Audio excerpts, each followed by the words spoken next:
Picture a room filled with the scent of old paper and ink, deep within a 19th-century patent office.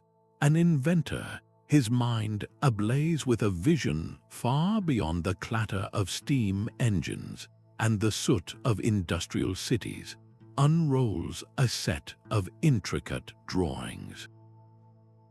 He calls his invention a celestial railway, a system of waystations and routes not for this world, but for the void between planets. The officials, perhaps with a polite smile, stamp the documents and file them away. Patent number 17,304. To them, it was just another curious fantasy, destined to gather dust on a forgotten shelf. But what if that document was not a flight of fancy? What if, hidden within its elegant lines and precise language, was a blueprint for humanity's future among the stars? Today, as private companies launch rockets and global agencies plan permanent bases on the Moon and Mars, we stand at a threshold. We are on the verge of becoming an interplanetary species. But this grand leap requires more than just powerful rockets. It demands something far more complex and fundamental, a challenge we have faced since the first ancient trader loaded a boat with goods. It requires logistics, the invisible, intricate web of supply chains that moves food, fuel, and tools from where they are made to where they are needed, is the lifeblood of any civilization. And the staggering premise we will explore is that the core principles for managing supply chains across the vast, empty expanses of our solar system and beyond were not conceived in a modern laboratory. They were imagined over a century ago in an age of gaslight and telegraph wires. This is the story of that forgotten patent and the incredible mind behind it. It is a journey that connects the ambition of the Industrial Revolution to the destiny of interstellar travel. We will unravel how a vision from the past accurately predicted the hub and spoke models, the standardized containers, and the self-sustaining waystations that could one day form the backbone of a cosmic economy. Why does this historical curiosity matter to us now? Because it reveals a powerful truth about innovation. Sometimes the path forward is not about inventing something entirely new, but about rediscovering a brilliant idea whose time has finally come.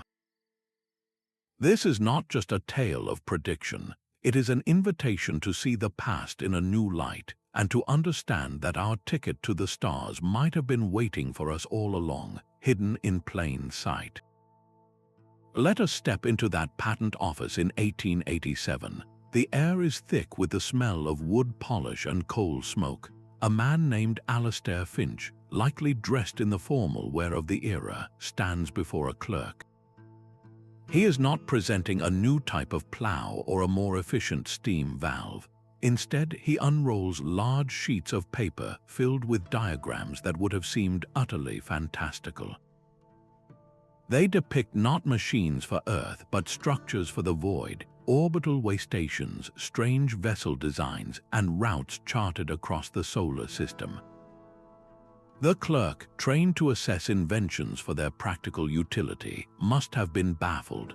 The application was for something called a system of orbital warehousing and regulated conveyance. The key thing to understand here is that patent number 17,304 was not for a single device. It was not a new engine or a novel material. It was for a system, an entire architecture for operations in a realm humanity had not yet even visited. The core concept was both simple and brilliant. Finch proposed building a network of waystations, which he called celestial depots, positioned at specific points in space where gravitational forces would be in a kind of balance. At these locations, cargo could be efficiently transferred from one type of vessel to another. Imagine a shipment departing from Earth. a powerful, short-range craft would carry it up to the first waystation in a high orbit. There, the cargo container would be moved to a different kind of ship, one designed for long, efficient cruises between planets with large solar sails or minimal fuel needs. This second vessel would carry it to a depot near Mars, where yet another specialized craft, built for navigating a different gravity well, would take it down to the surface. This was a radical departure from the science fiction of the day, which typically envisioned a single, heroic rocket ship traveling directly from one world to another. Finch was thinking bigger. He was thinking about commerce. He was designing a supply chain. The true genius of this idea becomes clear when we consider the science it anticipated.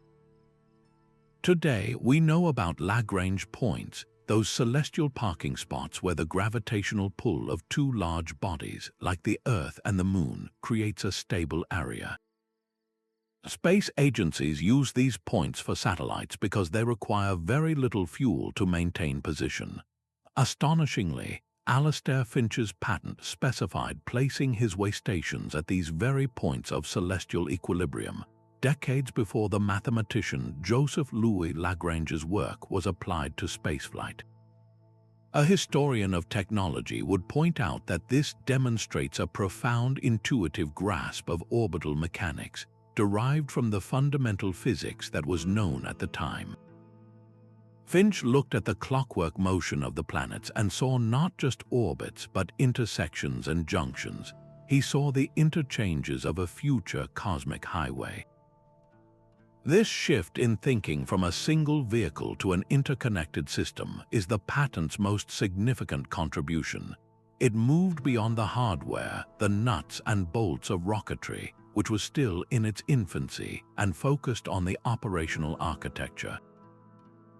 This is the crucial leap for any large-scale endeavor, whether it's building a national railway network or the internet. You first have to design the system, how everything connects, how goods and information will flow. Finch was blueprinting the rules of the road for space travel before anyone had even built a car. It makes you wonder, how could one person, surrounded by the limitations of the 19th century, envision a system so vast and so far ahead of its time? The answer may lie in the patterns he saw around him.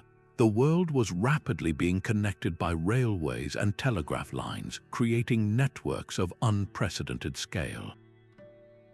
Alistair Finch simply took that same concept of a network and projected it onto the grandest canvas imaginable, the solar system itself. He wasn't just inventing a machine, he was inventing a future economy.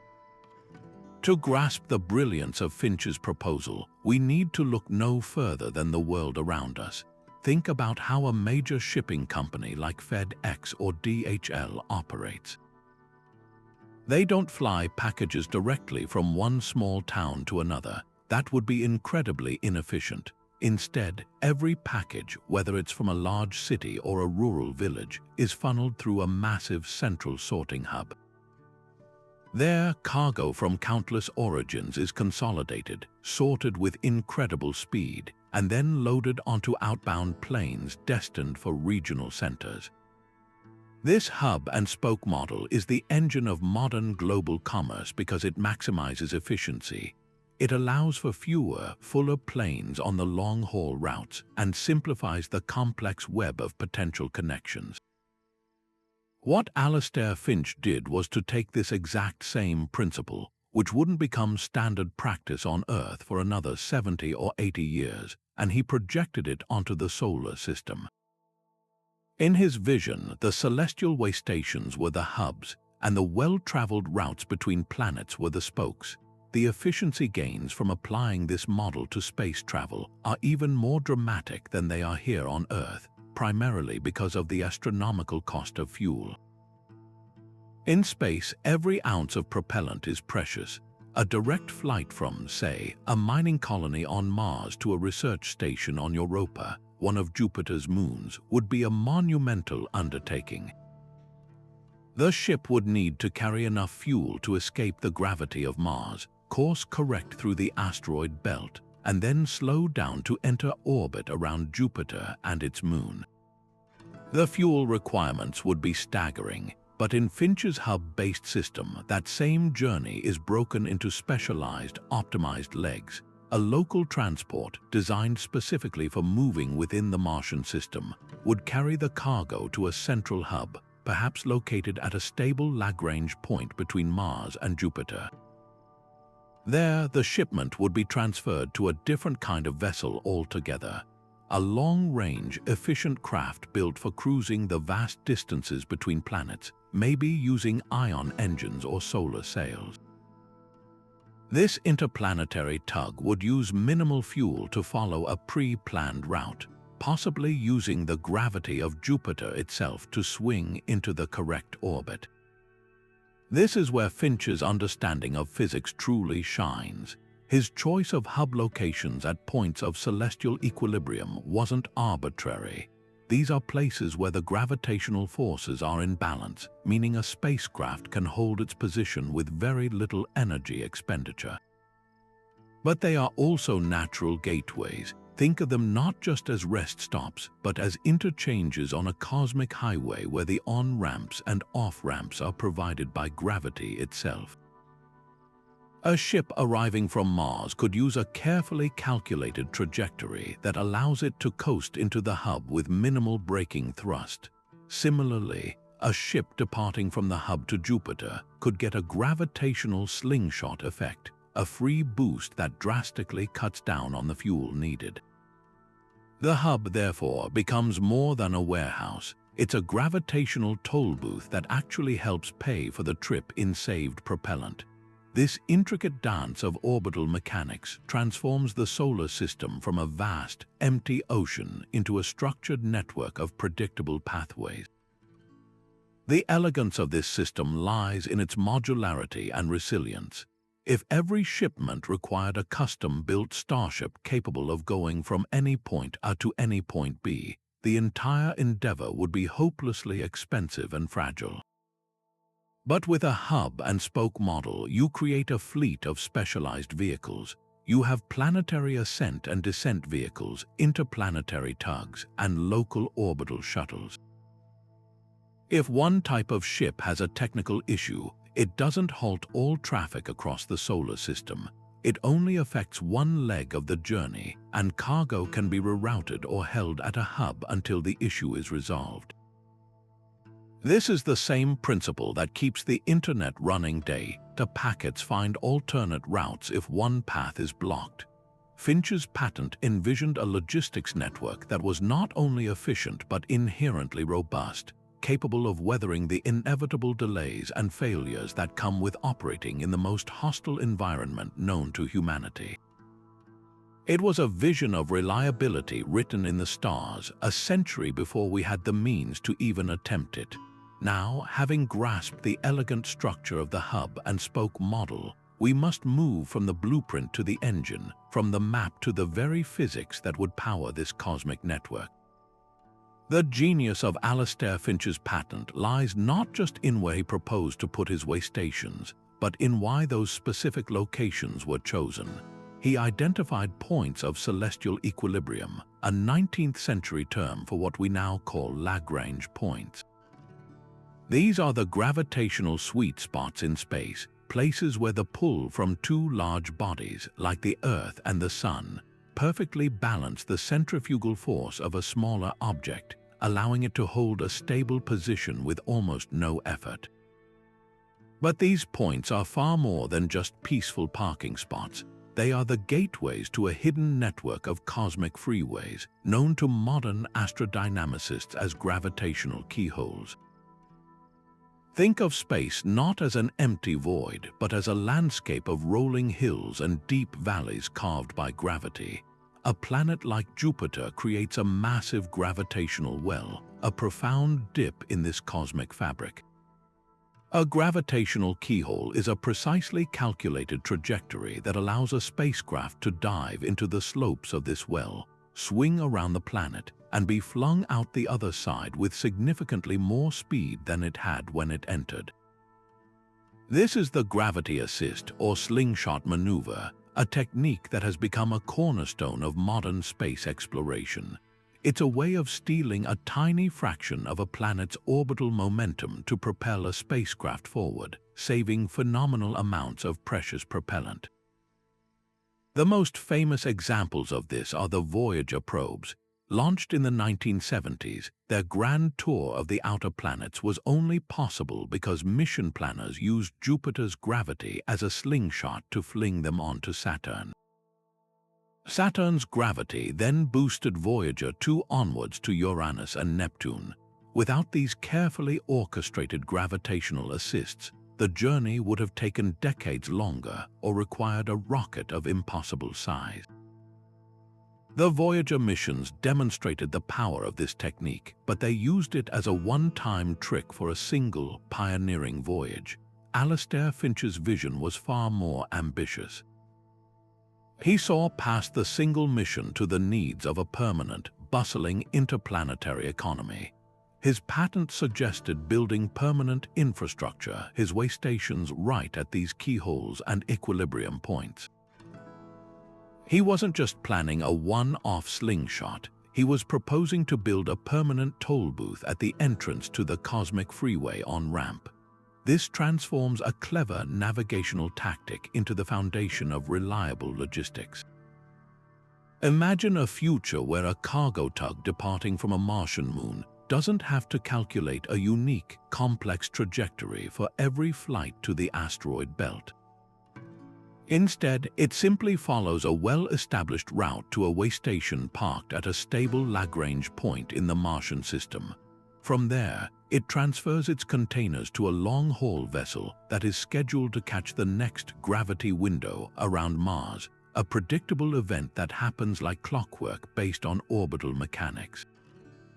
This turns space travel from a series of heroic, bespoke journeys into a repeatable, schedulable service.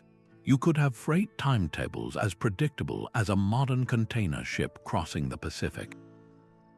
The patent essentially mapped out the interstates and cloverleaf exchanges of the solar system, complete with the rest stops and refueling stations, a full century before we even had a vehicle capable of leaving Earth's orbit.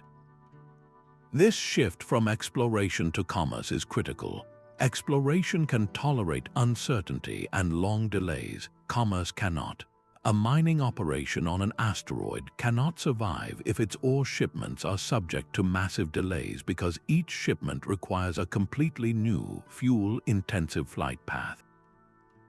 But if those shipments can rely on a regular, efficient route that leverages gravitational assists as a standard practice, the entire economic model becomes viable. Finch understood that the true challenge of space wasn't just getting there, it was setting up a system for getting there again and again, cheaply and reliably. By anchoring his logistics network to the fundamental laws of physics, he created a blueprint for a system that wouldn't become obsolete. The planets will continue their eternal dance, and the gravitational keyholes will always be there, waiting for us to build the infrastructure to use them.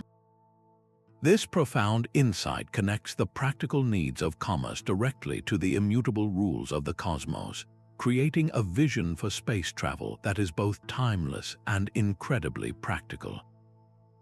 So we have our cosmic highways mapped out, with gravitational keyholes and hub stations defining the routes. But what good is a road without the right vehicles to travel on it? Alistair Finch's patent didn't just stop at the map. It delved deep into the design of the ships themselves, and here he made another conceptual leap that mirrors one of the most important revolutions in modern transportation. He moved away from the idea of a single, all-powerful starship, the kind we see in so much science fiction, and instead proposed a fleet of specialized modular vessels.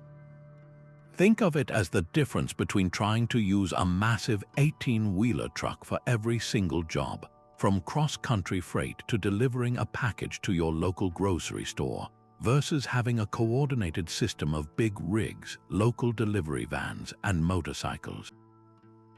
Each vehicle is perfectly suited for its specific task, and the cargo is transferred seamlessly between them.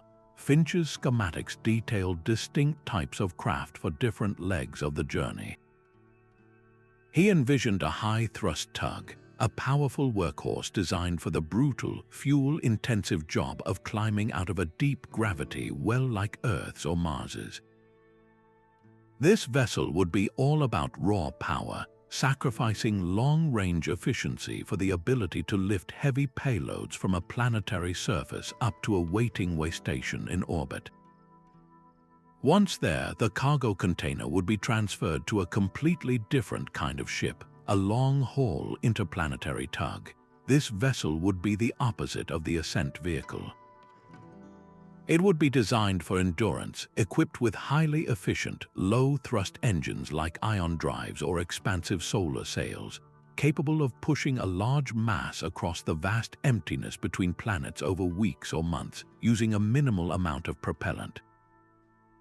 It wouldn't need to be strong, it would need to be patient and efficient.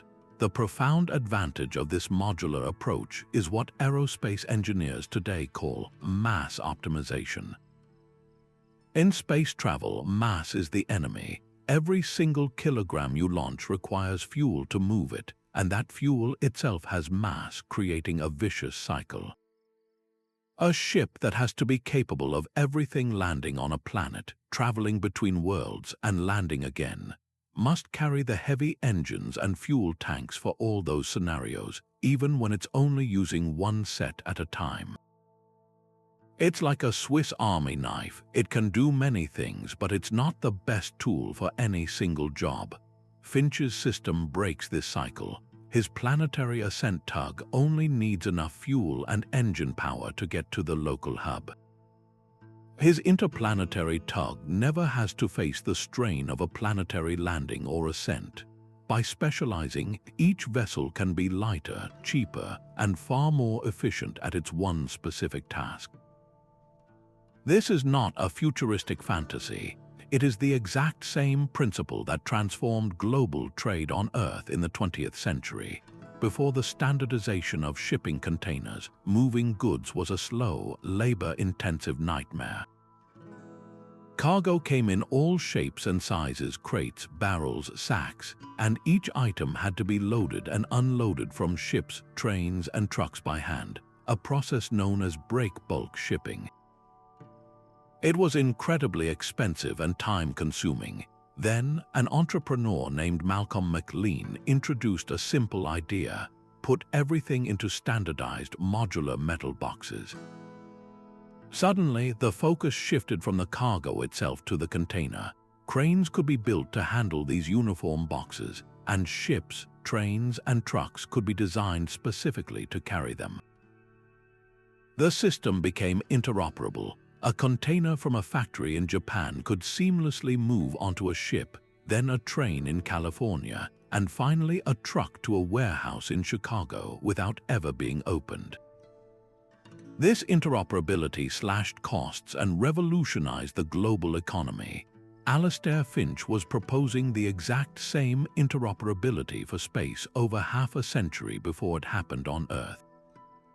His patent included detailed specifications for standardized cargo containers, designed to be easily transferred between the different specialized tugs at the orbital hubs.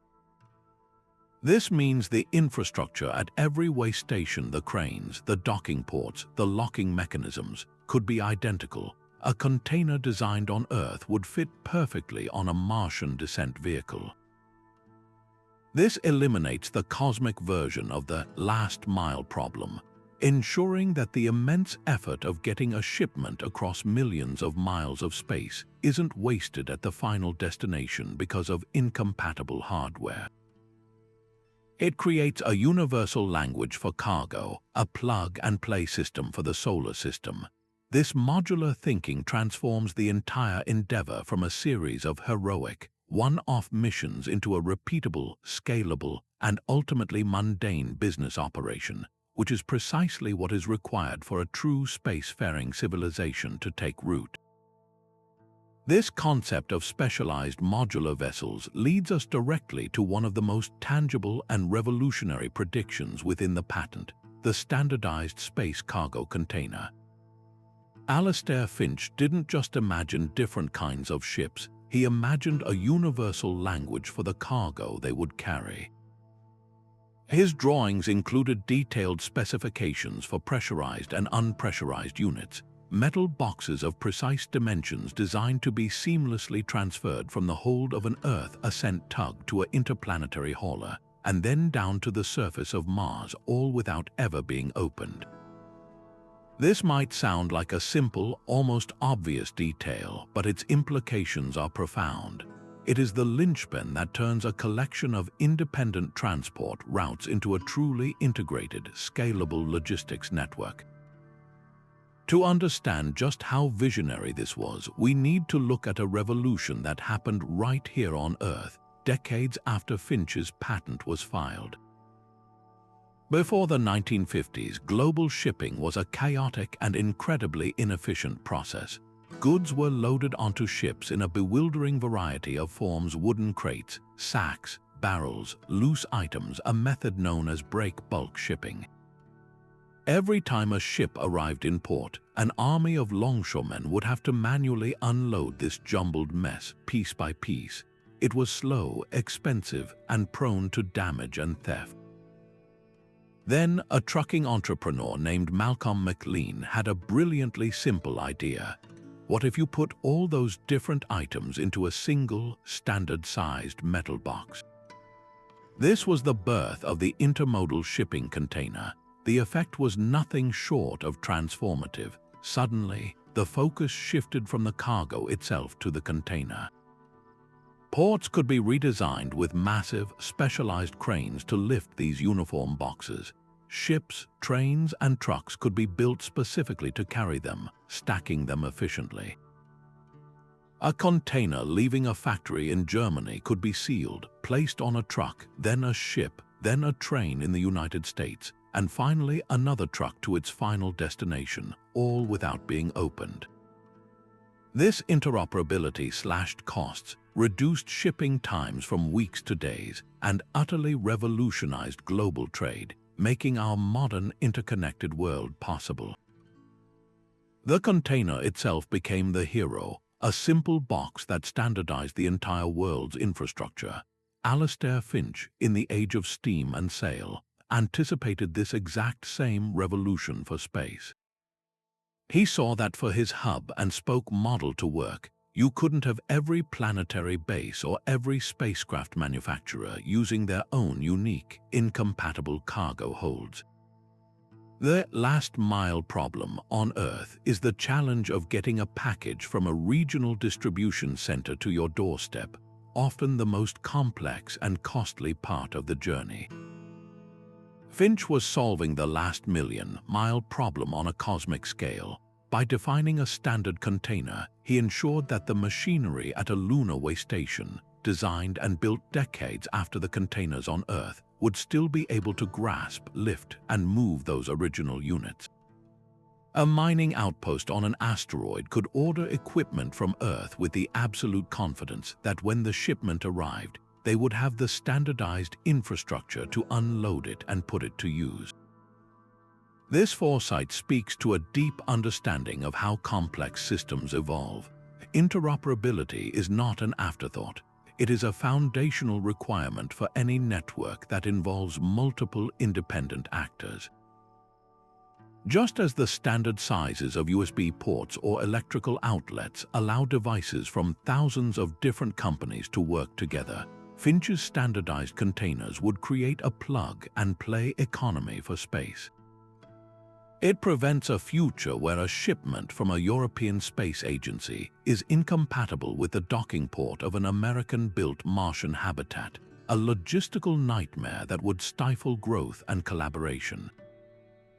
The patent wasn't just designing hardware, it was designing the protocols for a future interplanetary economy, ensuring that every new node added to the network would strengthen the whole, rather than creating a new, isolated silo.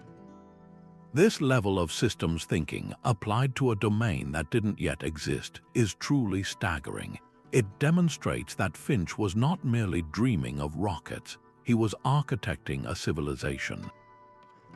Moving cargo between the stars is one monumental challenge, but knowing where that cargo is at any given moment is another problem entirely.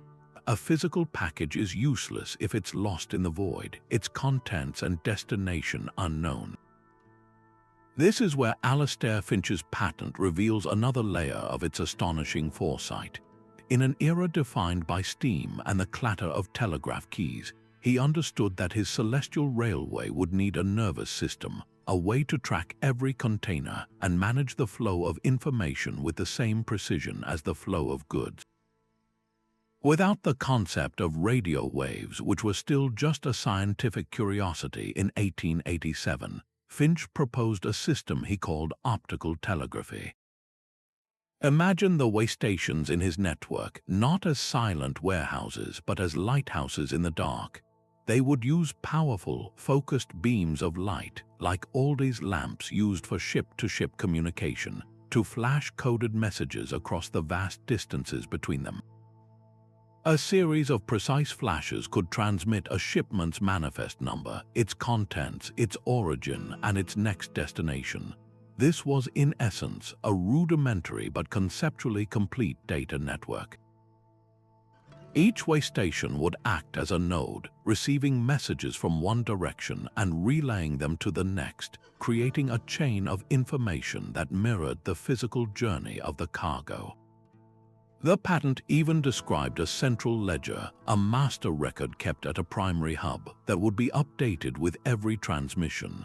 This ensured that the entire network had a shared, if slightly delayed, understanding of its own state. A station master at the Mars hub would know that a shipment of machine parts had left the Earth hub and was en route, along with its estimated time of arrival. This flow of information is what separates a simple pathway from an intelligent supply chain. It allows for coordination, for anticipation, and for problem solving before a crisis occurs. The parallel to our modern world is striking. Today, when you order a product from across the globe, you can track its journey in near real time. It goes from a warehouse to a port, onto a ship, through customs, and onto a delivery truck. This is made possible by a digital ledger, a constant stream of data points that update a central database. In high-value international shipping, companies are now experimenting with blockchain technology. This creates a secure, unchangeable record of a product's journey, from the factory floor to the store shelf, with every handoff and inspection logged permanently. It prevents fraud, ensures authenticity, and provides total transparency. Finch's vision of an optical telegraph network and a central ledger is the 19th century analog of this very same principle. He grasped that the value of an object is tied to the information about it. A container of food is just mass and volume until you know it's destined for a hungry crew on Europa, and that it left Jupiter's hub 3 days ago. This insight that logistics is an information science as much as a transportation science is arguably as important as the hub and spoke model itself. A network without data is blind. A shipment could be delayed, damaged, or lost, and no one would know until it failed to arrive, potentially causing a catastrophe for a remote outpost dependent on its contents. But with Finch's proposed information layer, the network gains resilience. If a way station detects an incoming vessel is off course, it could signal ahead to the next hub to prepare for a course correction. If a shipment of medical supplies is urgently needed, the ledger could allow controllers to prioritize its routing through the system. The physical movement of goods and the digital flow of information become two sides of the same coin, each enabling the other. This transforms a collection of routes and warehouses into a responsive, adaptive organism, capable of managing the immense complexities and inherent risks of operating across millions of miles. It was a stroke of genius to recognize that the infrastructure of commerce must be built not just of steel and glass, but of light and knowledge. But a supply chain is more than just routes and cargo manifests. It is a living system that requires constant sustenance. Every ship that travels, every light that blinks at a waystation, every breath taken by a crew member consumes resources. And if every gram of fuel, every liter of water, every ounce of spare part has to be launched from the bottom of Earth's deep gravity well at astronomical cost, the entire interplanetary economy would be strangled at birth by its own logistics. This is the profound problem of scalability, and it's a challenge that Alistair Finch's patent tackled with remarkable clarity. He recognized that his celestial railway could not run on coal shipped from English mines. It had to learn to live off the land, or more accurately, off the cosmos. This concept is what modern space agencies call in-situ resource utilization, or ISRU, and it's the cornerstone of any realistic plan for long-term presence in space. Finch's proposal was elegantly simple yet radical. His waystations should not be passive warehouses, but active production facilities. He suggested that a depot positioned near a water-rich asteroid, for example, could extract ice and, using solar power, split it through electrolysis into its basic components, hydrogen and oxygen. These are the fundamental ingredients of the most common types of rocket propellant used today. In essence, the waystation would become a cosmic gas station, manufacturing its own fuel from locally sourced materials. This transforms the hub from a drain on the system into a source of strength, a net producer rather than a perpetual consumer. The implications of this shift are difficult to overstate. Imagine the difference between a remote Antarctic research station that receives all its supplies by a once-a-year ship delivery versus a future Martian colony that can extract water from the soil and generate oxygen from the atmosphere. The first is fragile, living on a razor's edge where a single missed supply drop could mean catastrophe. The second is resilient, possessing an inherent ability to sustain itself and even grow independently. A modern space resource expert would confirm that ISRU is no longer science fiction.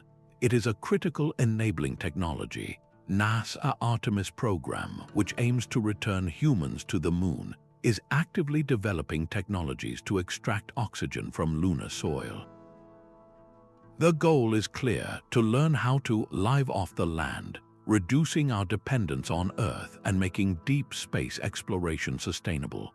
Finch's vision grasped this principle of self-reliance as the key to overcoming the vast distances of space. A logistics chain that stretches from Earth to the asteroid belt is unimaginably long and fragile. Every link in that chain is a potential point of failure. A launch delay from Earth, a malfunction en route, a problem at a hub. But if each major node in the network can produce its own vital supplies, the chain becomes far more robust. A shipment delayed from Earth doesn't necessarily mean a life-threatening crisis for a crew at the Jupiter hub if they can manufacture their own air and water. A ship running low on fuel doesn't have to be abandoned if it can refuel at the next waystation. This moves the entire system from a state of dependency to one of interdependence, where each part supports the whole. This idea of in-situ resource utilization fundamentally changes the economics of space expansion. Instead of thinking of space as a destination to which we must bring everything we need, we begin to see it as a frontier rich with raw materials. Water ice on asteroids and moons isn't just for drinking, it's propellant waiting to be made. Metallic asteroids are not just scientific curiosities. They are floating iron and nickel mines that could supply construction materials for future space stations and ships, eliminating the need to launch every beam and bolt from Earth. Finch's patent, in its own way, was the first draft of a space-based industrial revolution. It proposed that the infrastructure for growth would, and must, be built from the resources found in space itself. This turns the immense challenge of distance into an opportunity, suggesting that the very emptiness we seek to cross contains the means to fuel our journey. By envisioning a self-sufficient network, Finch was not just predicting a technology, he was outlining a philosophy for how humanity can truly become a spacefaring species, one that learns to thrive in its new environment rather than just surviving within a fragile bubble imported from home. Up until now, we've marveled at the technical and operational foresight of Alistair Finch's patent, but perhaps its most radical departure from 19th century thinking lies not in its physics, but in its finances. When Finch walked into that patent office, the grand endeavors of his age, the great railways, the Suez Canal, the transatlantic telegraph cables, were often monumental projects funded by national governments or crowned heads of state, driven by imperial ambition or strategic dominance. Finch's Celestial Railway was conceived as something entirely different, a business. The patent application itself reads less like a proposal to a king and more like a prospectus for potential investors. It explicitly mentions concepts like tolls for passage between waystations, leasing docking rights and warehouse space at the hubs to different shipping concerns, and fostering a competitive market for transportation services. In the Age of Empire, Finch was already drafting the bylaws for a space-based chamber of commerce. This commercial framework is not a minor detail. It is the vital engine that makes the entire vision sustainable. A logistics network built and operated solely by a government, as a national prestige project or a scientific endeavor, would likely remain a fragile, expensive artifact, perpetually dependent on taxpayer funding and political will, which can be as unpredictable as solar flares. History is littered with grand government projects that achieved incredible things but were never designed to turn a profit. Think of the Apollo program. They are magnificent sprints, not sustainable marathons. Finch's model, however, posits that the interplanetary supply chain must be profitable in its own right. The revenue from tolls and leases would fund the maintenance, expansion, and security of the network itself, creating a self-perpetuating cycle of investment and improvement. This transforms space logistics from a cost center into a revenue-generating utility, much like the internet or the electrical grid, which, while regulated, are largely driven by commercial enterprise. The parallels to our current era are unmistakable and profound. For decades, space was the exclusive domain of superpowers. Then, companies like SpaceX emerged with a fundamentally different approach: reusability and cost-effectiveness. Their goal wasn't just to reach orbit, it was to make reaching orbit affordable enough to open up new markets. This is the exact same commercial impulse that animated Finch's patent. He foresaw that the road to the stars would be paved not just by explorers and scientists, but by entrepreneurs and industrialists. The patent envisions logistics as the foundational layer, the profitable enterprise that enables other, even more lucrative industries to flourish in space. Just as the construction of the Transcontinental Railway in the United States unlocked the economic potential of the West by providing a means to transport goods and people, Finch's Celestial Railway would enable asteroid mining, zero-gravity manufacturing, and even space tourism. Consider the economic ecosystem that would blossom around such a network. A mining company extracting platinum from an asteroid doesn't need to build its own fleet of interstellar freighters. It simply pays a fee to have its raw materials transported to a smelter in lunar orbit via the standardized logistics network. A pharmaceutical company developing new drugs in the microgravity of a space station can contract with a reliable service to ship its products back to Earth. The hubs themselves become bustling centers of commerce, not just transfer points. They would host hotels for travelers, repair docks for ships, and offices for brokers trading in commodities sourced from across the solar system. This creates a positive feedback loop. More economic activity generates more traffic for the logistics network, which in turn generates more revenue to expand and improve the network, which then enables even more economic activity. The patent, in essence, blueprinted the economic infrastructure for an entire off-world economy. This vision forces a crucial shift in perspective. It suggests that the greatest challenge of becoming a spacefaring civilization may not be the rocketry, but the business models. The question changes from "can we do this?" to "how can we do this in a way that creates lasting value?" This commercial framework is essential for achieving scale. Government programs can plant a flag, but only market forces can build a city.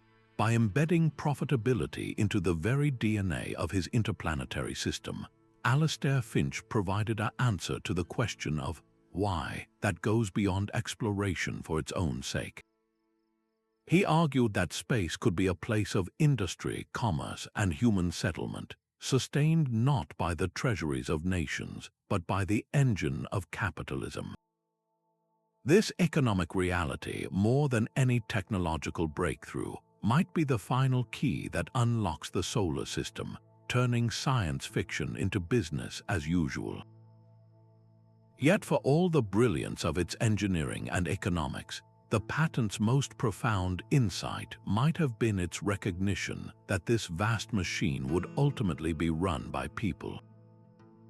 Alistair Finch didn't just design stations, he designed roles. He wrote of station masters overseeing the comings and goings at a Lagrange point hub, of traffic coordinators monitoring the flow of vessels along the gravitational highways, and of maintenance crews who would call these isolated outposts home for months or even years at a time. In doing so, he was sketching the blueprint for the very first off-world communities, the foundational neighborhoods of a future interplanetary society. This shift in perspective is crucial. It reminds us that logistics is not an end in itself.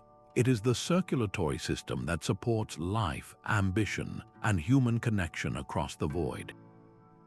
The network's ultimate purpose is to enable people to live, work, and thrive in places once thought utterly inhospitable. The psychological landscape of these pioneers would be as challenging as the physical one. Imagine the daily reality for a crew stationed at a waystation near Jupiter, a tiny, brightly lit island in an ocean of profound blackness. Earth would be a distant, pale blue dot, and communication with family would be delayed by tens of minutes, each conversation turning into a series of monologues sent back and forth. The crew would experience a profound isolation unlike anything on Earth, even in the most remote Antarctic research stations. There is no changing weather, no natural sunlight cycles as we know them, and no possibility of stepping outside for a breath of fresh air. Every sight, sound, and sensation would be manufactured and controlled by the station's systems. This environment presents immense challenges for mental well-being, a topic of intense study for agencies like NASA. Researchers investigate the effects of confinement, isolation, and distance on small groups, seeking to understand how to foster resilience, teamwork, and psychological health during long-duration missions. The success of Finch's Celestial Railway would depend as much on selecting and supporting the right people as it would on the reliability of its ion engines. These waystations would evolve from mere workplaces into complex social ecosystems. The initial crews would be small, highly trained specialists, but as traffic through a hub increased, so would its population. What begins as a crew of 10 might grow into a community of 100 with a diverse mix of professions. Alongside the traffic controllers and engineers, you would have medics, chefs, teachers for the children of long-term residents, and even recreational staff tasked with maintaining morale. The station master's role would expand from a technical manager to something resembling a mayor, responsible for the social cohesion and well-being of everyone aboard. These hubs would become the frontier towns of the solar system, the crossroads where cultures from Earth, Mars, the Moon, and the asteroid belt would intermingle. They would develop their own unique customs, slang, and identities, shaped by their specific location and purpose. A hub in the asteroid belt serving mining operations would have a different character than a scientific outpost orbiting Neptune. This human-centric vision embedded within the patent forces us to consider the infrastructure of daily life. It's not enough to design a station that can withstand radiation and micrometeoroids. You must also design one where people can find meaning and joy. The architecture would need to include communal spaces for socializing, private quarters for solitude, and perhaps even areas dedicated to hydroponic gardens, providing not just fresh food but a vital connection to living, growing things. The constant, reliable flow of goods from the logistics network becomes the lifeline for these communities, delivering not only spare parts and scientific equipment, but also the personal letters, entertainment, and small luxuries that sustain the human spirit across such vast distances. The well-being of the individual, therefore, is inextricably linked to the health of the entire supply chain. A single delayed shipment could mean more than an inventory problem. It could mean a dip in morale, a missed birthday, or a growing sense of disconnection from home. In this light, the patent moves beyond a mere technical document. It becomes an early meditation on what it means to build a society beyond Earth. By envisioning these roles and communities, Alistair Finch was implicitly acknowledging that humanity's future in space is not just about survival, but about building a new way of life. The challenges are not solely those of engineering, but of sociology, psychology, and ethics. How do you create a fair and just society in such a controlled and potentially precarious environment? How do you balance the need for strict safety protocols with the human desire for freedom and autonomy? The patent doesn't provide these answers, but by placing people at the heart of its logistics network, it asks the right questions. It recognizes that the greatest achievement of this celestial railway would not be the movement of cargo, but the cultivation of community, ensuring that the nodes of this new interplanetary society are not just efficient waystations, but truly habitable homes. This focus on the human element brings us to one of the most critical engineering challenges embedded within the patent: keeping those crews alive. Alistair Finch's waystations were not conceived as places you would simply visit and leave. They were designed for permanent, long-term occupation. And when you are months of travel time away from the nearest grocery store or atmosphere processor on Earth, you cannot simply rely on regular shipments of air, water, and food. The cost and risk would be prohibitive. Finch understood this fundamental constraint with striking clarity. His patent described the life support systems for these hubs not as storage tanks that would need constant refilling, but as closed-loop systems, intricate networks of machinery and biology dedicated to one task: recycling everything. Think of it like a miniature version of Earth's own biosphere, but contained within the metal walls of a space station. On our planet, nature has perfected this cycle over billions of years. Plants absorb our carbon dioxide and give us oxygen. Water evaporates, forms clouds, and falls back as rain. Waste is broken down by microbes and becomes nutrients for new growth. Finch was proposing to replicate this elegant, self-renewing cycle on a vastly smaller, human-made scale. In his vision, the air a crew member exhales wouldn't be vented into space. It would be scrubbed of carbon dioxide, which could then be fed to plants in a hydroponic garden, which would in turn release fresh oxygen back into the habitat. Wastewater from showers and humidity condensers would be purified and returned to the drinking supply. Even organic waste would be processed to recover valuable nutrients for growing food. This transforms each waystation from a passive warehouse dependent on external supplies into an active, self-sustaining biosphere. The parallels to modern space research are direct and profound. At NASA, this concept is known as a Bioregenerative Life Support System, or BLSS, and it represents the holy grail for long-duration missions to Mars and beyond. Projects like the Bioregenerative Life Support System or the earlier closed Ecological Life Support System have experimented with creating these perfect cycles here on Earth. Scientists seal volunteers inside a habitat for months at a time to see if the air, water, and food can be regenerated without any outside help. The challenges are immense.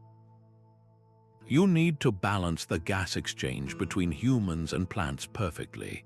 You must ensure that every drop of water is recovered and that no toxic compounds build up over time.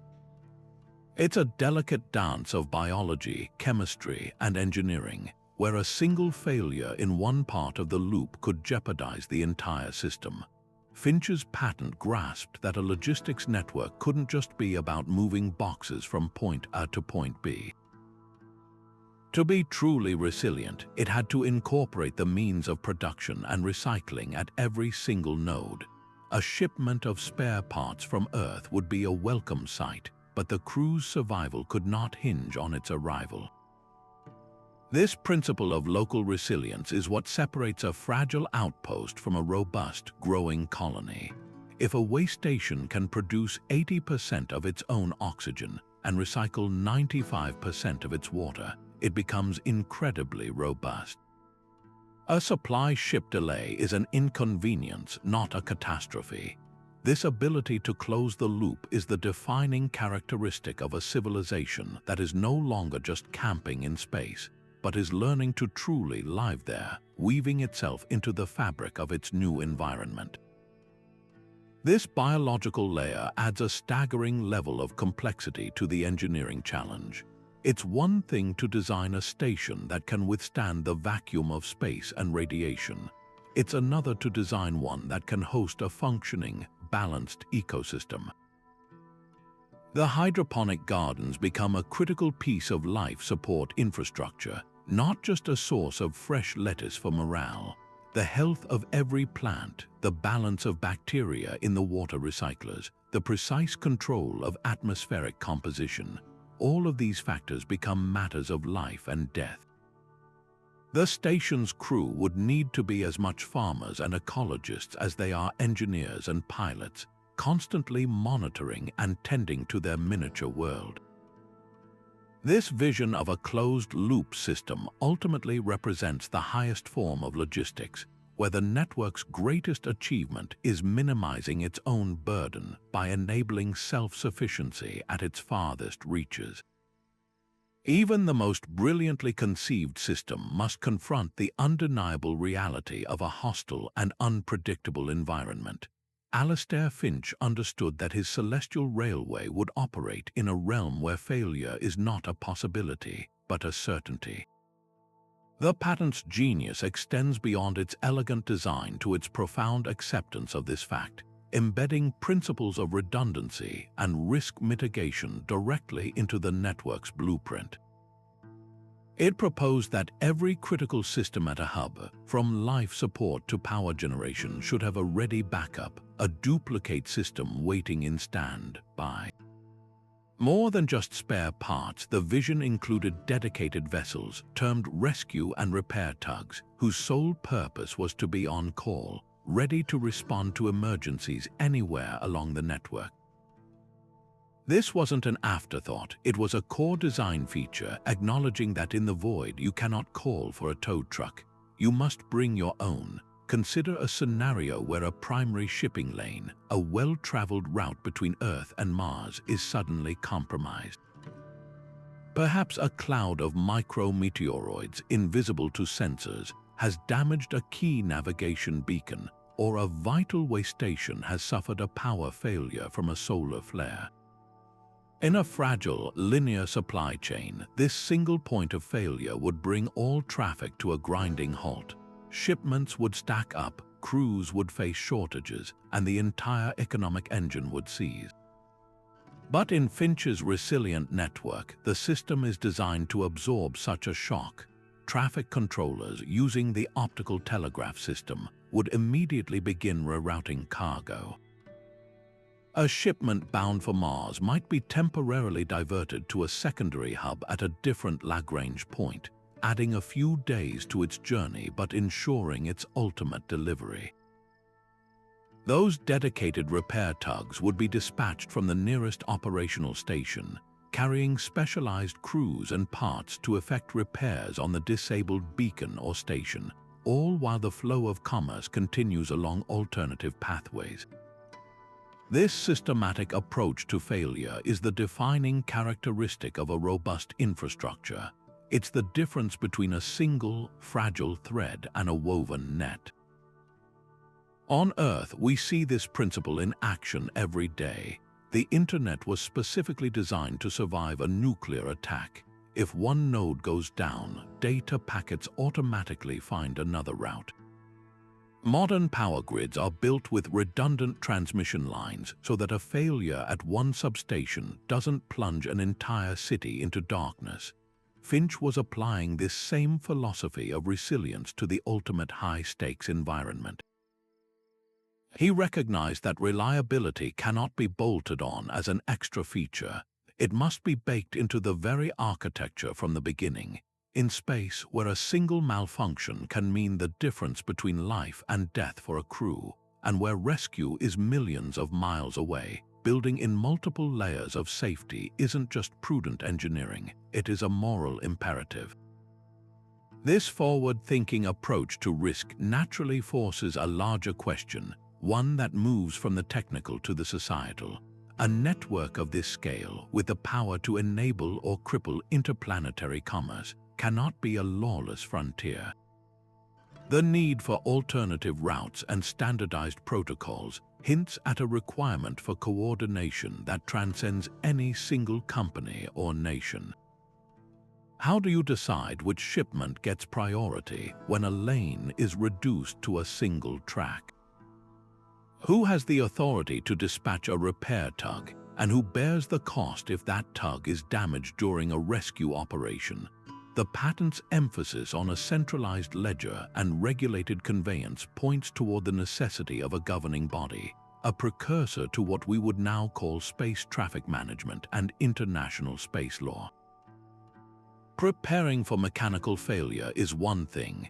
Preparing for the complexities of human interaction and conflict in a multi-stakeholder environment is an even greater challenge, laying the groundwork for the rules of the cosmic road. But a network of such immense scale and complexity cannot run on good intentions alone. With multiple vessels from different companies and nations converging on the same celestial hubs, all vying for docking space and optimal launch windows, the potential for conflict and catastrophe is enormous.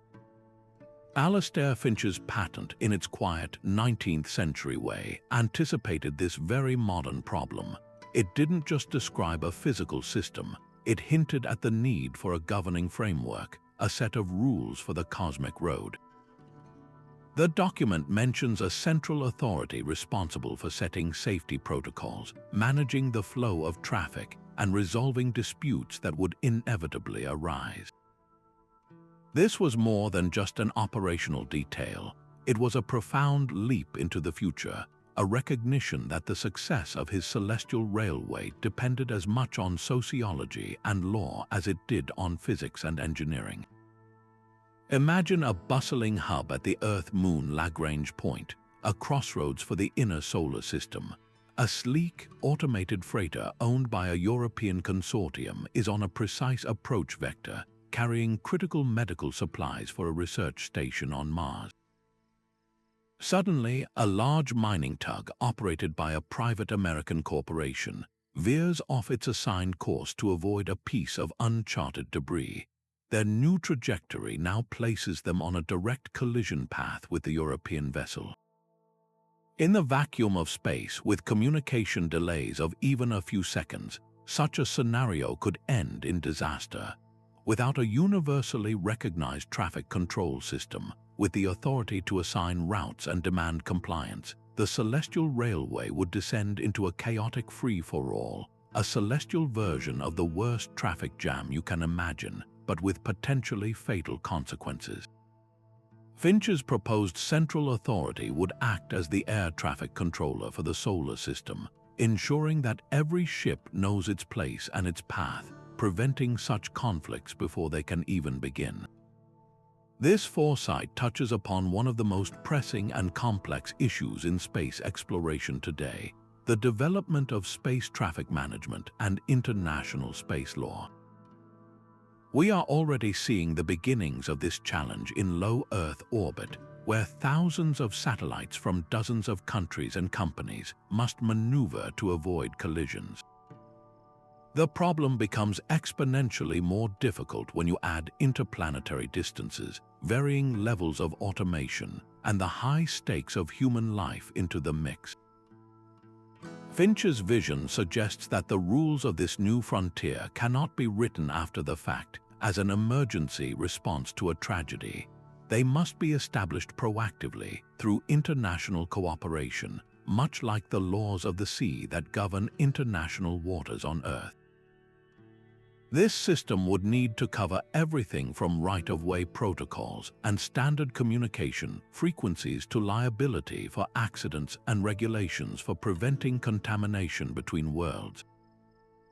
The patent's implicit understanding of these needs reveals a deep truth about large-scale human endeavors. The transcontinental railroads of the 19th century didn't just require tracks and steam engines. They required standardized time zones to create consistent schedules, land grants negotiated with governments, and legal frameworks to settle disputes between competing railroad barons. Finch was applying this same historical lesson to the next great frontier. He saw that his network would not exist in a vacuum, but within a web of human interests, rivalries, and necessities. The establishment of a governing body, whether a multinational treaty organization or an independent agency, is the essential next step that transforms a collection of independent routes into a unified, reliable, and safe public utility. This shift from technical possibility to governed reality is the final, and perhaps most difficult, hurdle on the path to becoming a true spacefaring civilization. It forces us to confront not just how we will build the infrastructure, but how we will choose to live and work together within it. Of course, the vision Alistair Finch laid out was breathtaking in its scope and prescience, but to truly appreciate its genius, we must also acknowledge its boundaries. The patent was, after all, a product of its time, a brilliant mind extrapolating from the knowledge of the 19th century. It's crucial to examine what it couldn't possibly have seen, the blind spots that remind us this was a human document, not a magical prophecy. By understanding its limitations, we can more clearly separate its timeless principles from the historical context in which they were conceived. The most fundamental constraint was the physics itself. Finch's universe was the clockwork cosmos of Isaac Newton, where gravity was a force acting at a distance and space and time were absolute, unchanging backdrops. He could not have anticipated the revolutionary ideas of Albert Einstein that would emerge just a few decades later. Concepts like relativity, where time dilates and lengths contract at a significant fraction of the speed of light, were entirely beyond his horizon.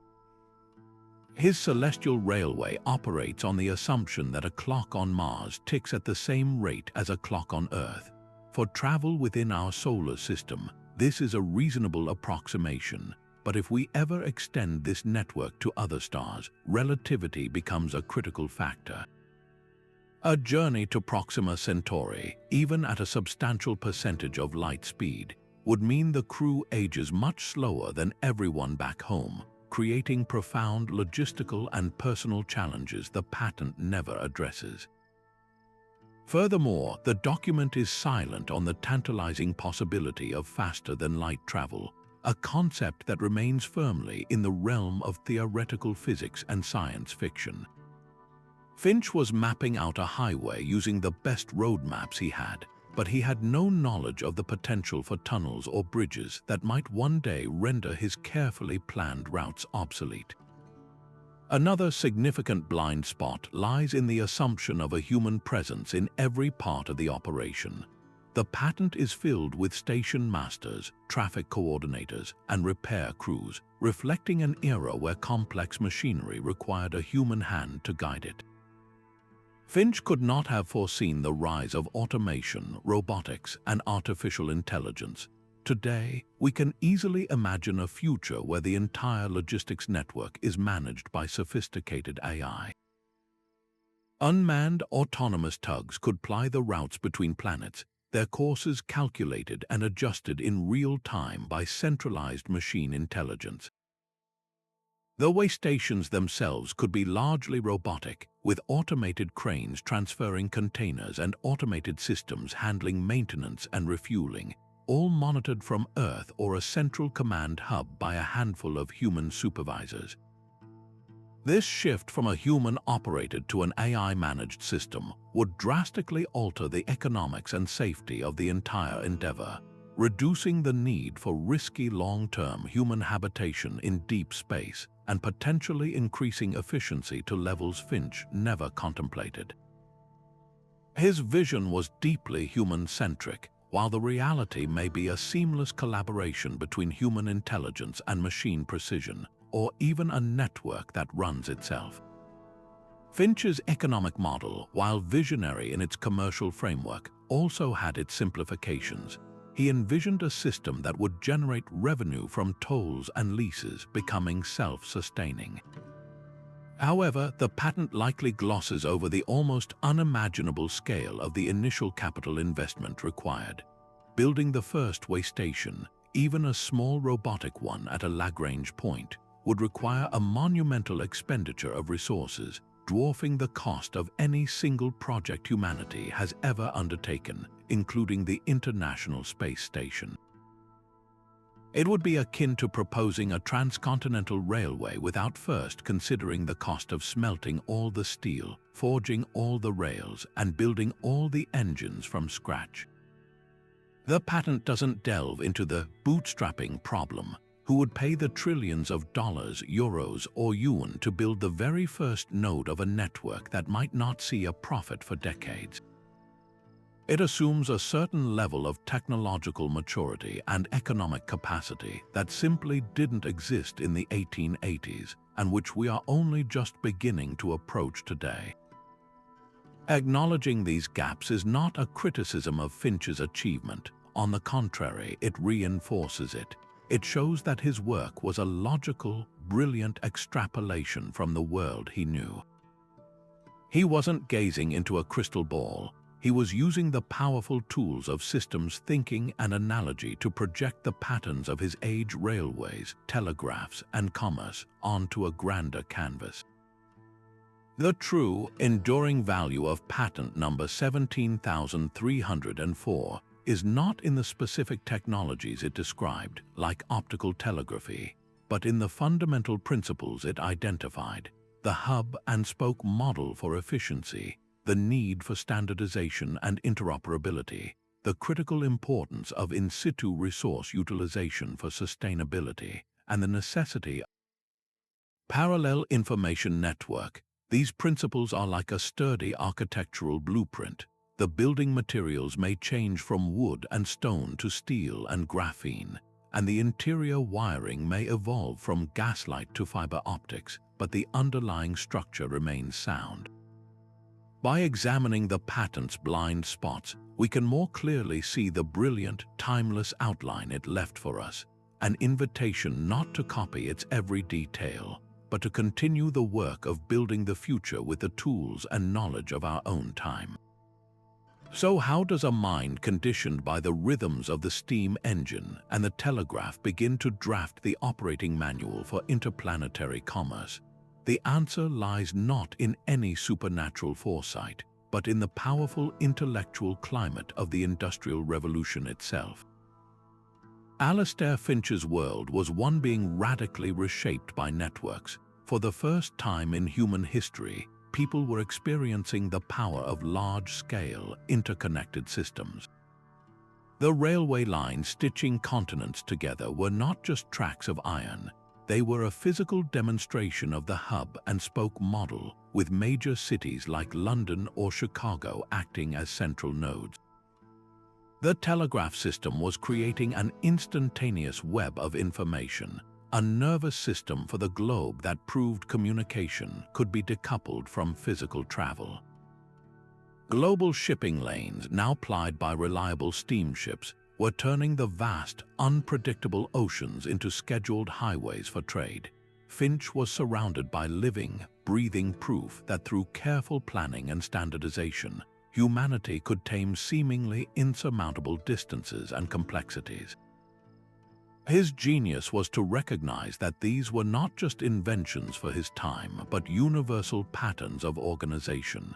He performed a breathtaking act of intellectual scaling. He looked at the railway map of Great Britain and saw, in its lines and junctions, a template for the solar system.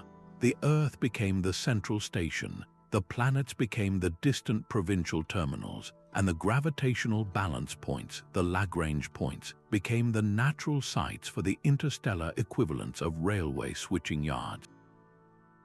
The telegraph's network of relay stations, boosting signals across continents, became the model for his optical telegraphy system between waystations.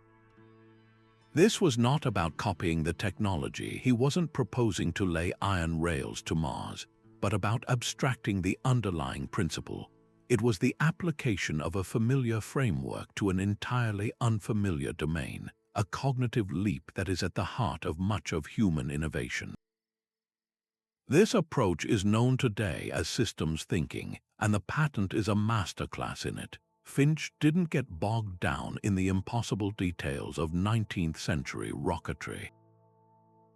Instead, he focused on the system's architecture, the flows of matter, energy, and information. He asked the fundamental questions. How does cargo move from origin to destination most efficiently? Where are the natural bottlenecks, and how can we turn them into advantages? How do we ensure that every part of the network can communicate? This is the same mindset that would later be used to design the modern Internet, another system that prioritizes robust, redundant pathways over a single, fragile connection. The patent's greatest legacy is this methodological shift. It teaches us that when facing a monumental new challenge, we shouldn't start by inventing new tools from scratch, but by looking at the successful patterns we've already discovered in other fields. Innovation is less often a bolt from the blue and more frequently a clever act of translation. This philosophical leap connects the ambitious spirit of the 19th century directly to the entrepreneurial drive of the 21st. The visionaries of the Industrial Revolution, the great engineers like Isambard Kingdom Brunel, shared with Finch a boundless optimism in the power of engineering to reshape the world. They believed that no natural obstacle, a wide river, a mountain range, an ocean, was insurmountable with the right plan. Finch simply extended that conviction to the ultimate frontiers, gravity wells and the void between worlds. His work stands as a powerful testament to the idea that the seeds of the future are often planted by understanding the deep patterns of the present. It suggests that our journey to the stars may not require an entirely new way of thinking, but rather the courageous application of our oldest and most powerful skill, building networks that connect us one node at a time until the entire system hums with life.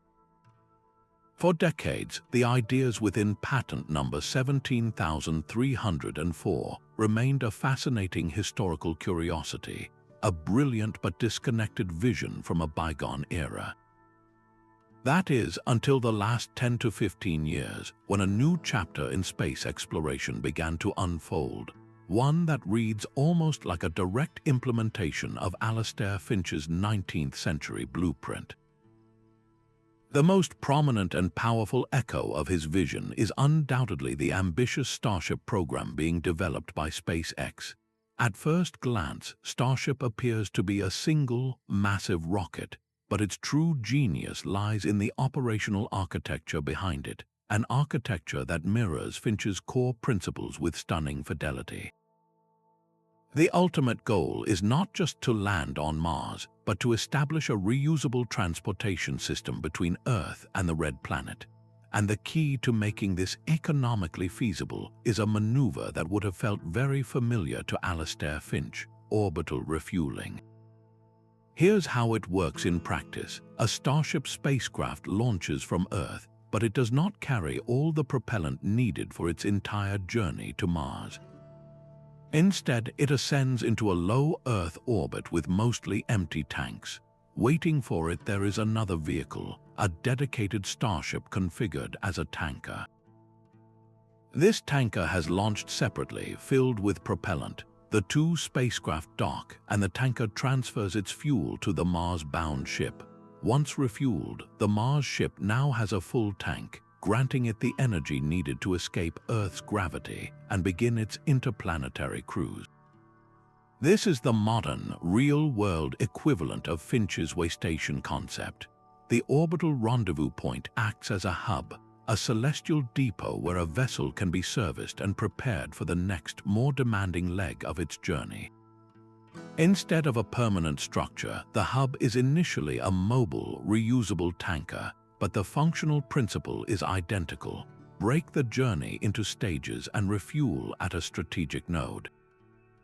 This simple yet profound shift in approach is what transforms a one-way, expendable mission into the foundation of a sustainable route. The parallels extend even further.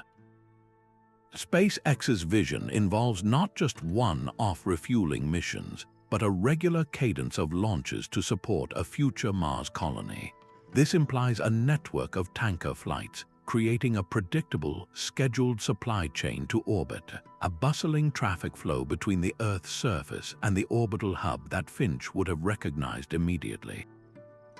And while SpaceX is building the vehicles, other companies are emerging to build the infrastructure, just as specialized businesses would support a railway.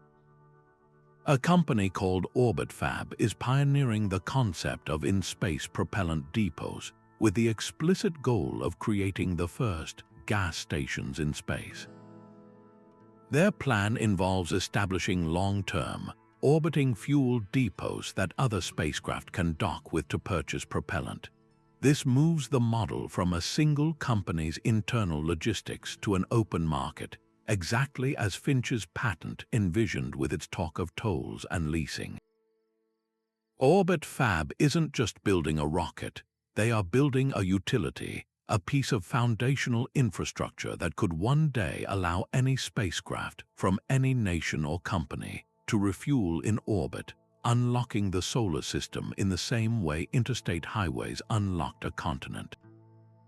This real-world validation elevates the patent from a speculative dream to a remarkably prescient strategic document. The engineers and entrepreneurs of the 21st century are not consulting this specific Victorian document for technical schematics, of course. Instead, they are independently arriving at the same conclusions because they are solving the same fundamental problem: the tyranny of the rocket equation. The physics of gravity and propellant efficiency dictate the same logical solutions, whether you are working with slide rules in the 1880s or supercomputers today.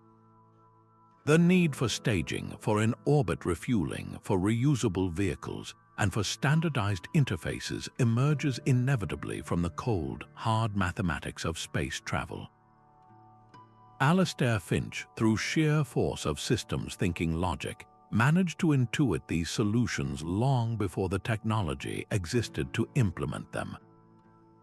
His patent is less a prediction and more a demonstration that the most efficient path to the stars was always there, written in the laws of physics, waiting for us to develop the means to follow it.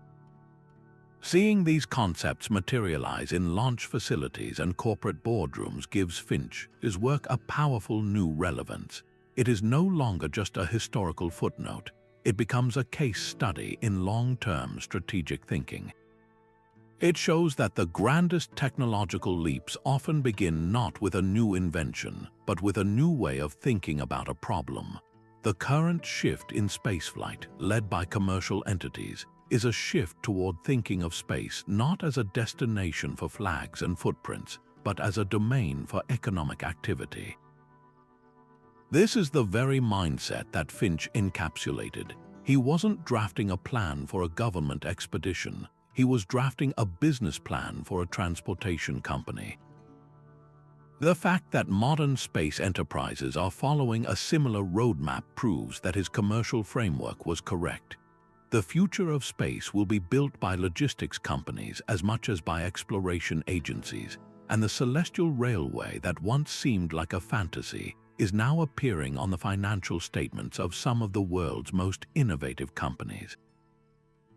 This tangible progress invites us to look even further ahead, to consider how these initial steps in Earth orbit could one day expand to connect entire worlds.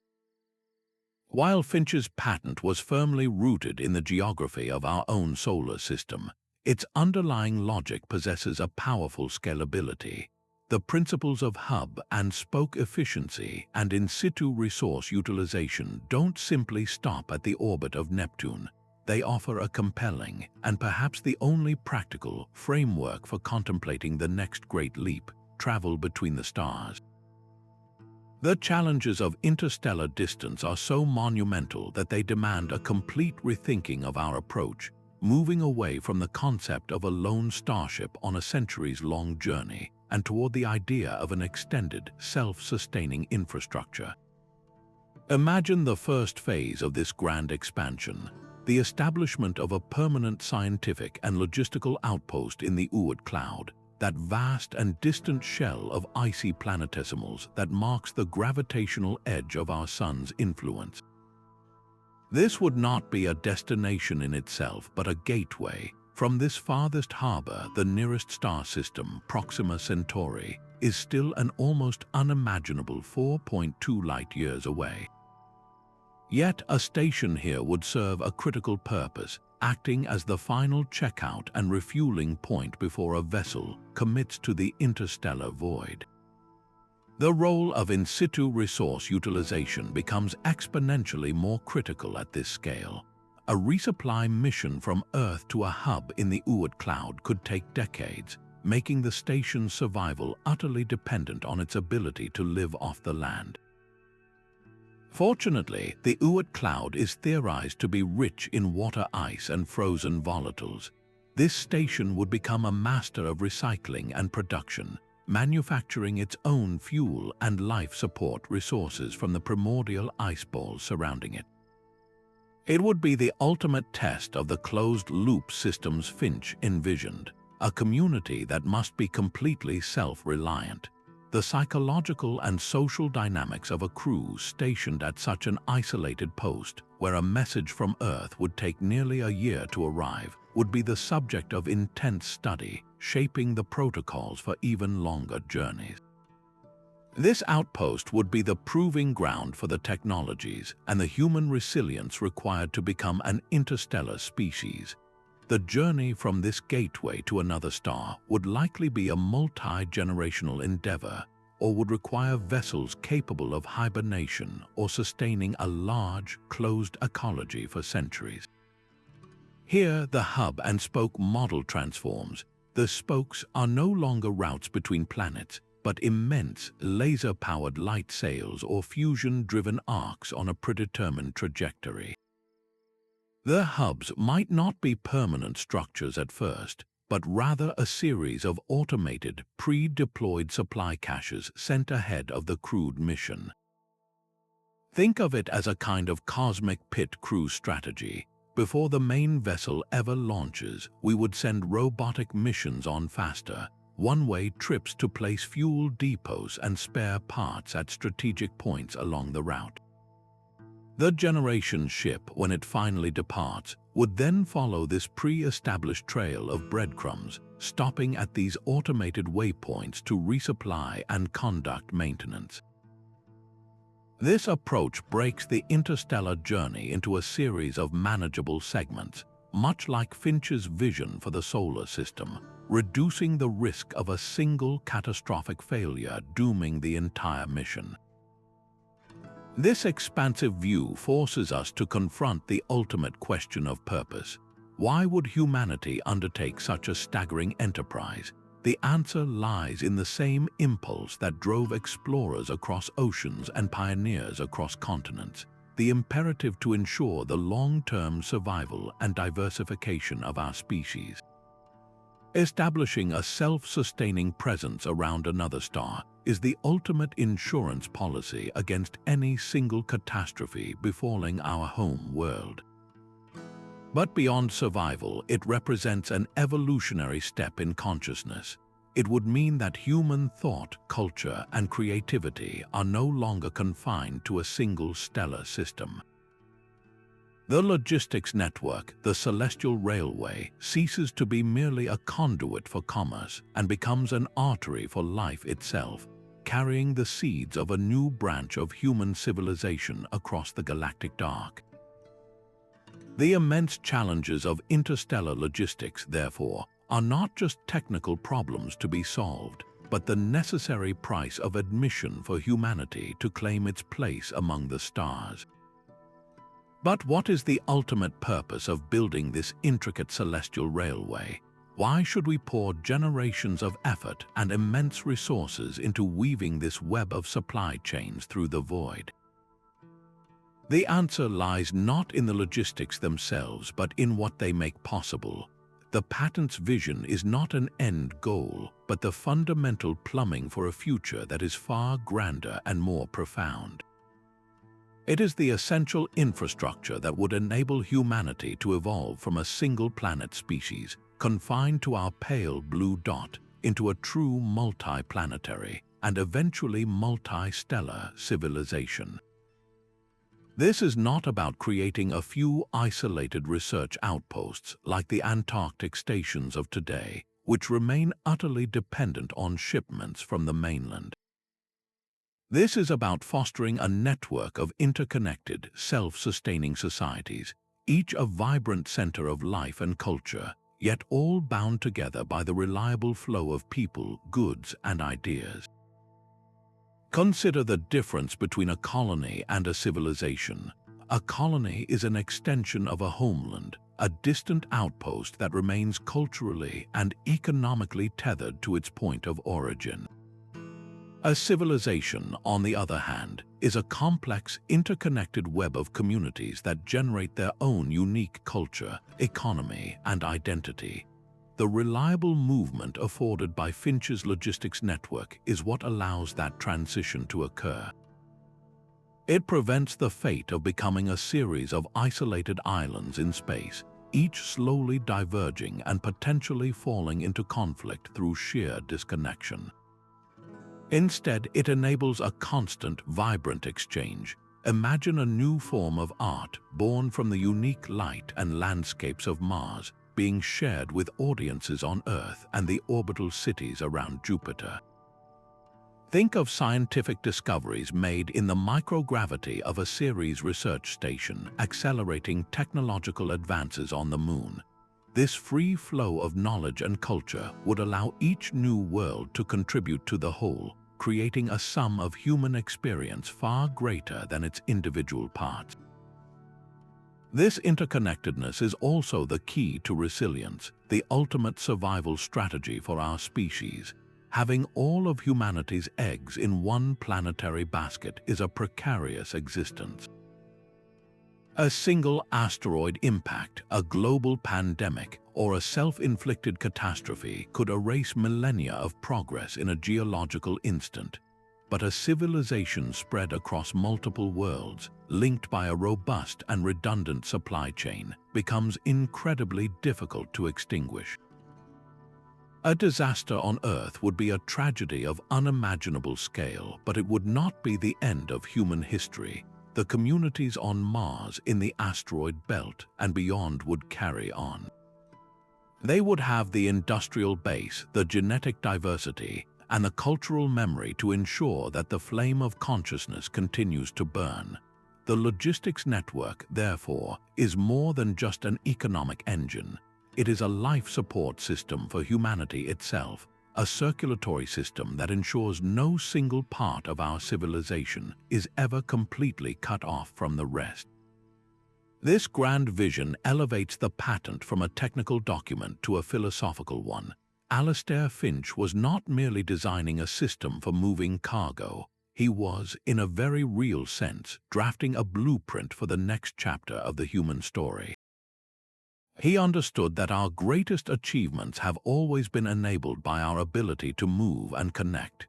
The ancient Silk Roads didn't just trade silk and spices. They traded ideas, religions, and technologies, shaping the course of continents. The Age of Sail didn't just discover new lands. It interconnected the globe for better and for worse, creating the modern world. Finch's patent suggests that the next great era of human connection will be measured not in miles but in astronomical units. The ability to reliably traverse space is the prerequisite for everything else, for new forms of society, for new understandings of our place in the cosmos, and for an expansion of the human experience that we can only begin to imagine. The boxes and rockets are merely the tools. The ultimate purpose is to build a future where humanity is no longer a tenant of one world, but a citizen of the stars. This journey through Alistair Finch's remarkable patent reveals a fascinating pattern in the history of innovation. It suggests that the timeline of human progress is not a simple, straight line pointing ever upward. Instead, it is more like a vast, sprawling tree with branches that grow, wither, and sometimes sprout anew from what seemed like dormant wood. We have a tendency to believe that every great idea is born in its own time, but the truth is far more interesting. Groundbreaking concepts often arrive prematurely, proposed by minds so far ahead of their technological or cultural moment that their work is gently set aside, filed away not because it is wrong, but because the world simply isn't ready to build it. These ideas don't die, they go into a kind of hibernation, waiting for the rest of civilization to catch up. This process is what we might call the archaeology of the future, a deliberate and exciting act of digging through the archives of the past to uncover blueprints for what is yet to come. Think of the countless patents, scientific papers, and even works of science fiction gathering dust in libraries and digital databases. We often view them as historical artifacts, interesting for what they tell us about the hopes and limitations of a bygone era. But what if we started looking at them not as relics, but as untapped resource deposits? An inventor in the 1920s might have sketched out a concept for a portable communication device that was impossible with the vacuum tube technology of the day, but which reads like a perfect description of a smartphone. A science fiction author from the 1950s might have described a global information network with an uncanny resemblance to the Internet. These visions were not mere guesses. They were often logical extrapolations based on the principles their creators understood. They failed not on the drawing board, but in the foundry, because the materials and manufacturing techniques to realize them did not yet exist. By revisiting these old ideas with our modern tools and knowledge, we can find a treasure trove of validated concepts, saving ourselves the time and effort of reinventing the wheel. This approach transforms the way we think about innovation itself. The classic image of the lone genius having a sudden eureka moment is a compelling story, but it is rarely the whole picture. More often, major breakthroughs are the result of connecting existing dots in a new way, or of stumbling upon an old idea whose time has finally come. The story of the Wright brothers is a perfect example. They achieved powered flight not by discovering a new principle of physics, but by systematically studying and solving the problems of control and stability that had stumped earlier pioneers like Otto Lilienthal, whose work on gliders provided a crucial foundation. Innovation is frequently a collaborative conversation across time, where one generation poses a question and a later one, armed with new tools, finally provides the answer. The patent office, the scientific journal, and the library become not just repositories of past knowledge, but active laboratories for future discovery.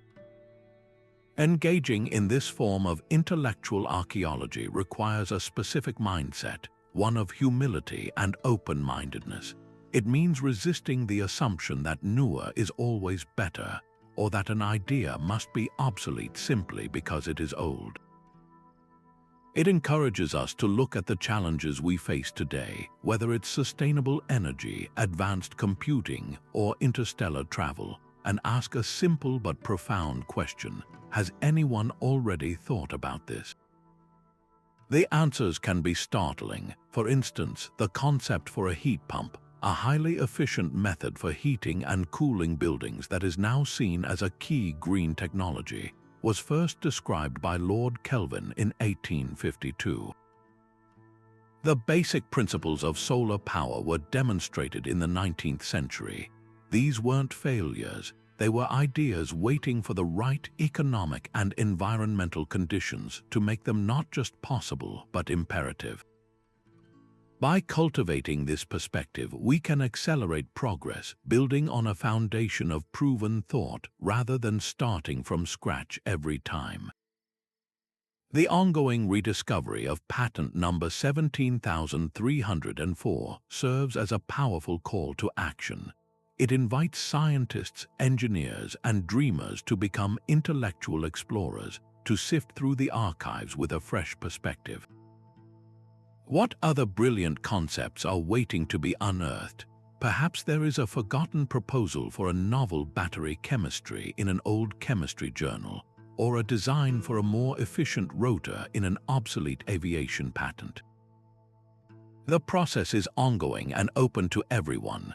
It reminds us that the path to the future is not always about charging blindly into the unknown. Sometimes, the most revolutionary step forward begins with a curious step backward, with a respectful look over the shoulders of the visionaries who came before us, ready to learn from the future they imagined. The sheer scope of Alistair Finch's vision can feel overwhelming, a beautiful but distant dream. Yet, the most compelling aspect of his blueprint is that it doesn't require a single, magical leap. It is a future that can be built, piece by piece, through a series of logical, incremental steps that are already beginning to take shape. We can chart a practical, phased roadmap that transforms this 19th-century prophecy into a 21st-century mission plan, turning the celestial railway from a concept into a construction project. Phase 1 is already underway, unfolding in the dynamic environment of low Earth orbit. This initial stage focuses on proving the most critical enabling technology, orbital refueling. Think of it as building the very first gas station on the cosmic interstate, right in our own neighborhood. Companies like SpaceX are actively developing the Starship system with this exact purpose. The concept is straightforward but revolutionary. A spacecraft launches to orbit with mostly empty tanks, where it rendezvouses with a dedicated tanker vehicle that has already been filled with propellant. After a safe docking and transfer of fuel, the first ship is now fully equipped to embark on more ambitious journeys to the Moon, to Mars, or to a higher orbit. This simple act of refueling in space is the key that unlocks the entire solar system. It shatters the tyranny of the rocket equation, which dictates that a spacecraft must carry all the fuel for its entire mission from launch, a requirement that severely limits payload. By creating a depot, even a rudimentary one initially based on reusable tankers, we establish the foundational node of Finch's network. This phase is not about grandeur. It's about mastering the basic, essential skill of sustained operations just a few hundred miles above our heads, creating a bustling port activity that makes everything else possible. With the principle of orbital refueling demonstrated and becoming routine, Phase 2 would extend this infrastructure deeper into the cosmic landscape by deploying robotic waystations to strategic gravitational anchor points, specifically the Lagrange points. These locations, like the Earth-Moon L1 point, are the natural nexuses of space travel where gravitational forces balance to create stable parking spots. The initial stations would be unmanned, robotic outposts, perhaps little more than a sophisticated fuel tank, a power source, and an automated docking system. Their mission would be to test the concepts of long-term, autonomous operations far from Earth. A spacecraft traveling from our planet to the Moon could use the L1 station as a pit stop, topping up its tanks from the depot's reserves, which would have been replenished by dedicated tanker missions from Earth. This transforms a single, difficult journey into two more manageable segments. The primary goal of this phase is to build reliability and trust in the automated systems that will form the backbone of the network. We would be learning how to maintain complex machinery in the harsh environment of deep space with minimal human intervention, paving the way for the busier hubs of the future. As traffic begins to flow along these initial routes, the need for a common language of cargo becomes paramount, leading to Phase 3, the development and adoption of standardized interplanetary cargo containers. This is the modern equivalent of the shipping container revolution applied to the cosmos. An international consortium of space agencies and private companies would need to agree on a set of universal dimensions, docking ports, and data interfaces for these containers. The standard would have to account for different environments. A container must be able to withstand the pressures of a Martian landing, the vacuum of an orbital transfer, and the handling by robotic cranes on a lunar base. The payoff for this coordination would be immense interoperability. A container loaded with medical supplies in a European warehouse could be seamlessly transferred to a rocket, then to an orbital depot, onto an interplanetary tug, and finally down to a habitat on Mars, all without ever being unpacked. This eliminates the costly and complex last-mile problem on a planetary scale and allows every vessel and every destination in the growing network to speak the same logistical language, creating the plug-and-play economy that Finch envisioned. Phase 4 marks a monumental shift from automated infrastructure to human settlement, with the construction of the first permanent crewed hub. A likely location for this prototype would be on the lunar surface or in orbit around the Moon, serving as a testbed for the larger stations that will one day orbit Mars or Jupiter. This is no longer just a fuel depot, it is a community. It would have habitats, laboratories, repair facilities, and docking ports for a variety of spacecraft. The primary role of this hub would be to support scientific research and resource prospecting, but its deeper purpose would be to learn how humans live and work for extended periods in a deep space environment. How do you manage group dynamics in a closed, isolated community? How do you handle medical emergencies when the nearest advanced hospital is a 3-day journey away? This phase is about working out the profound human challenges of being a spacefaring species, creating the social and psychological protocols that will govern life aboard the much larger interplanetary hubs to come. The final phase, Phase 5, is the ultimate goal that makes the entire network sustainable: the full integration of in-situ resource utilization, or ISRU, to achieve true resource independence. This is where the celestial railway learns to live off the land, breaking its final tether to Earth. On the Moon, this would mean extracting water ice from permanently shadowed craters and using solar energy to split it into hydrogen and oxygen for rocket fuel. On Mars, it could involve pulling carbon dioxide from the atmosphere to create methane propellant. The crude hub from Phase 4 would become the center for this new industry, transforming from a consumer of resources into a producer. This phase closes the loop. A ship arriving from Earth could refuel at the lunar hub using propellant manufactured on the Moon, then continue its journey deeper into the solar system. This self-sufficiency is the key to scalability. It means the network is no longer limited by the astronomical cost of launching every drop of fuel from the bottom of Earth's gravity well. Instead, it can grow organically, using the resources of space to fuel its own expansion, finally realizing Alistair Finch's vision of a self-sustaining infrastructure that enables humanity to become a permanent presence among the stars. But as we marvel at the technical elegance of this celestial railway, we must pause and ask a question that Alistair Finch, for all his foresight, likely never considered. Who does this future belong to?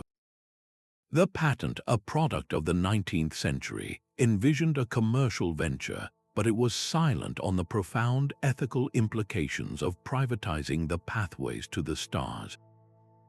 A system of interstellar logistics holds the power to either unite humanity in a shared cosmic destiny or to create the most profound inequality our species has ever known. The design of this network is not just an engineering challenge, it is a moral one. Will this cosmic highway be a public good, open to all nations and peoples, or will it become a toll road controlled by a handful of powerful corporations or nations, creating a stark class divide between those on Earth and those who control the resources of the solar system? This risk of a space-based oligarchy is not a distant fantasy.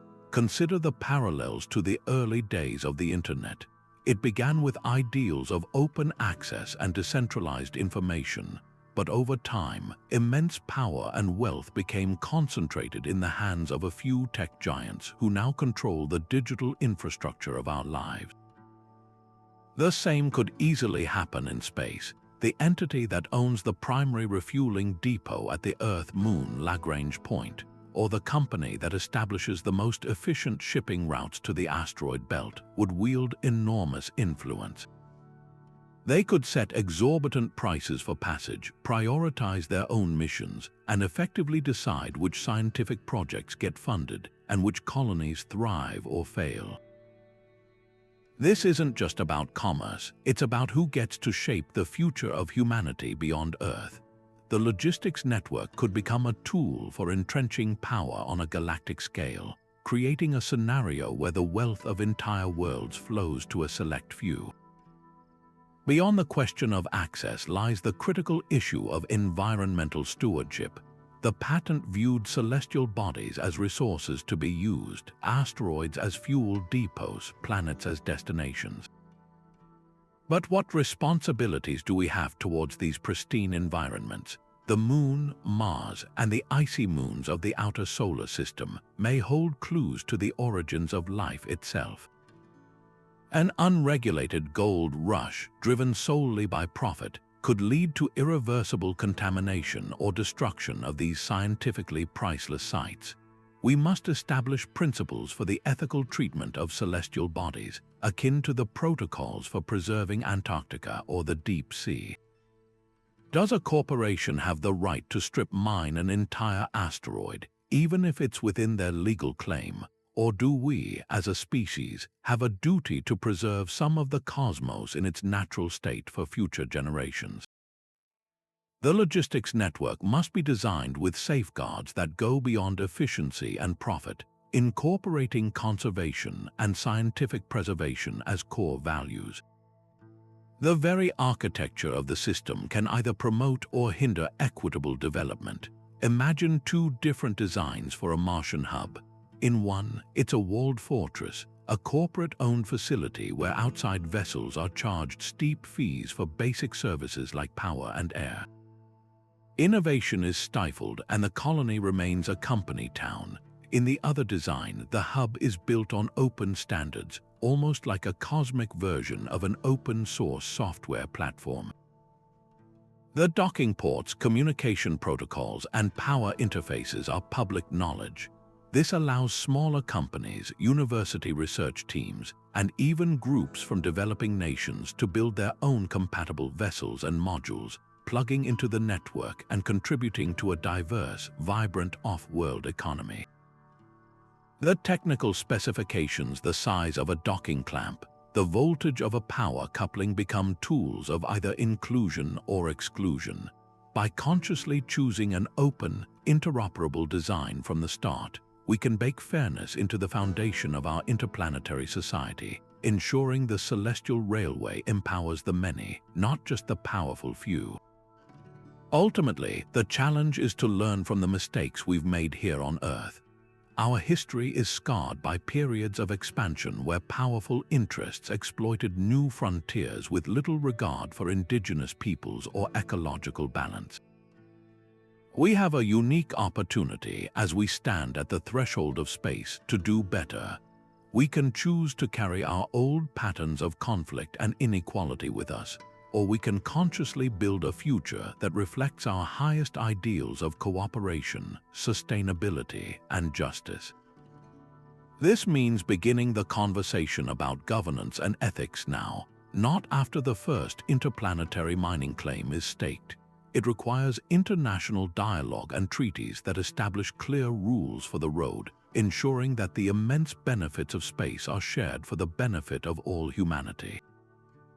The success of Alistair Finch's vision will not be measured in tons of cargo moved or profits earned, but in the kind of civilization it enables us to build, one that is not only technologically advanced but also equitable and wise. And perhaps the most enduring legacy of Alistair Finch's Celestial Railway isn't a technological one, but an educational one. This single document, patent number 17,304, serves as a perfect time capsule case study for inspiring the next generation of engineers, scientists, and dreamers.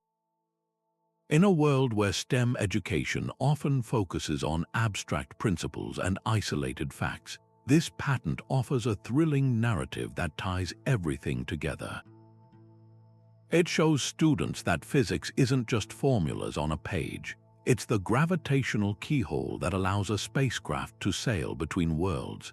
It demonstrates that economics isn't just about supply and demand curves. It's the business model that could one day fund a city on Mars.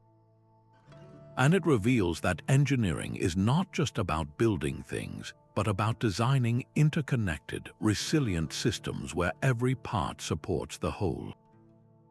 The patent teaches a crucial lesson about tackling monumental challenges. So often, we are drawn to the idea of a single, brilliant invention that changes everything, a mythical silver bullet.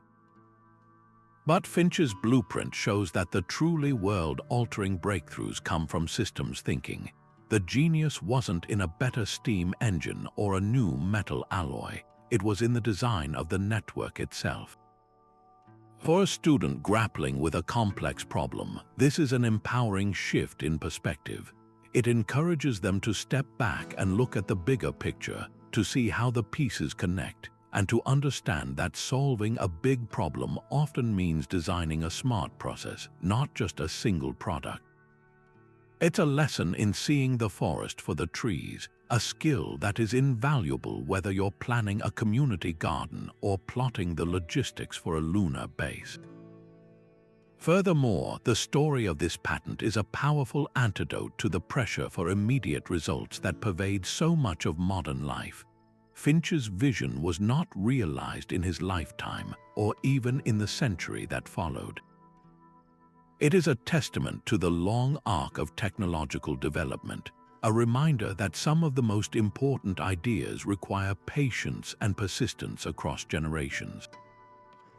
This can be incredibly liberating for a young person whose bold, futuristic ideas might be dismissed as unrealistic or too far-fetched. It shows them that an idea doesn't have to be practical today to be profoundly important tomorrow. Their sketch of a space elevator or a quantum communication network might seem like a fantasy now, but so did a celestial railway in 1887. The patent validates the dreamer, affirming that the first and most crucial step in any great endeavor is the courage to imagine it. This historical artifact also serves as a bridge, connecting the romantic ambition of the past to the technical possibilities of the future. It makes the daunting prospect of interstellar travel feel more accessible and human. Students can look at Finch's elegant hand-drawn diagrams and see not an unapproachable genius, but a person not so different from themselves, using the tools and knowledge available to him to grapple with a grand challenge. It demystifies the process of innovation, showing that it often begins with simple analogies like applying a railway model to the solar system and a willingness to think across disciplines. By studying this document, they learn that they don't need to have all the answers up front. They just need to ask the right questions and be willing to connect ideas in new ways. Ultimately, the patent is a gift to educators and students alike. It provides a rich, multidisciplinary canvas on which to explore the fundamental forces that shape our world and our future.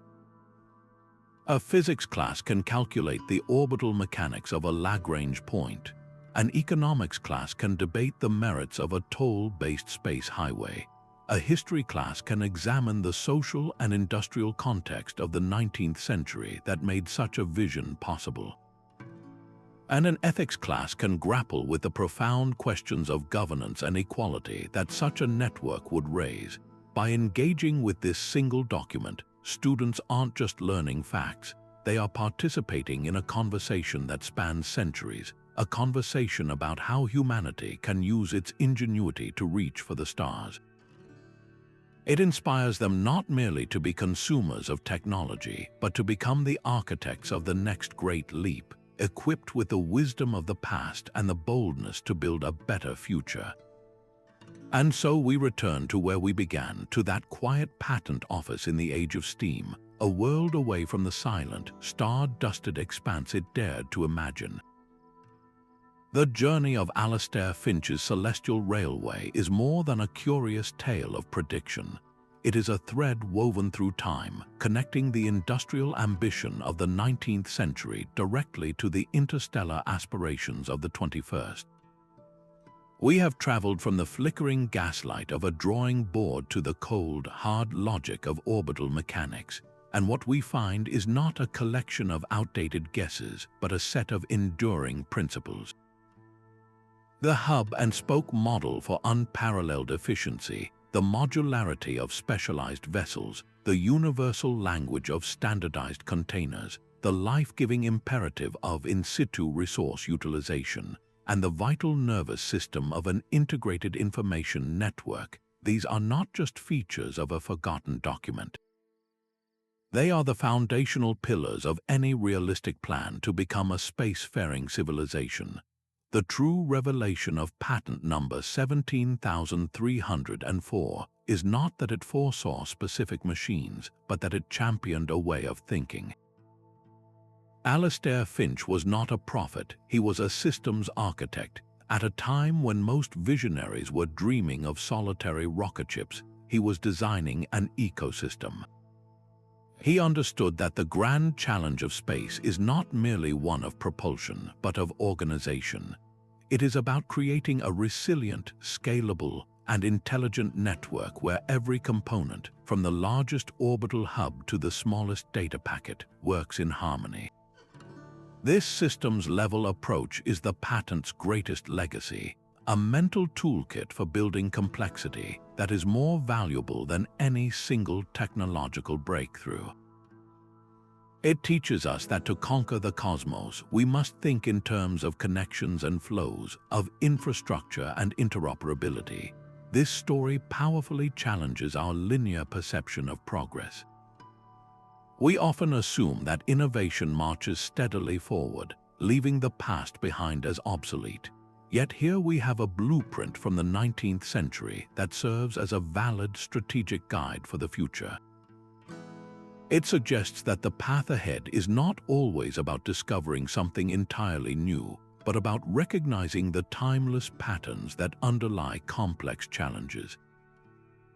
The principles of efficient logistics are universal, whether you are moving goods between cities or between planets. Finch's genius was to see that the patterns of the Industrial Revolution, the railways, the telegraph networks, the global shipping lanes, were not just for his time, but were prototypes for a much larger system. He performed an act of intellectual scaling that remains breathtaking to this day, as we stand on the cusp of a new era with private companies launching reusable rockets and planning lunar bases. We are not inventing the future from whole cloth. We are, in a very real sense, fulfilling a vision. The orbital refueling depots being developed today are the direct descendants of Finch's celestial waystations. The push for standardized interfaces in space mirrors his call for universal cargo containers. Our research into extracting water from the moon to create rocket fuel is the practical implementation of his concept of in-situ resource utilization. We are building his celestial railway not because we found his patent and decided to copy it, but because the immutable laws of physics and economics inevitably lead any serious planner to the same conclusions. The future he imagined is becoming our reality because his logic was sound. Alistair Finch's patent, therefore, stands as a monument to the power of the human mind to transcend its immediate circumstances. It is a reminder that the seeds of the future are often planted in the most unexpected soil, waiting for the right conditions to sprout. His work encourages us to look back at the dreams of the past with fresh eyes and deep respect, for they may contain the maps we need for the journeys to come. The story of this single document is a testament to the fact that our greatest asset in reaching for the stars is not the power of our engines, but the power of our ideas. The future of interstellar logistics was not just predicted by a lone inventor in the age of steam. It was thoughtfully, brilliantly blueprinted, leaving a guide for all of humanity.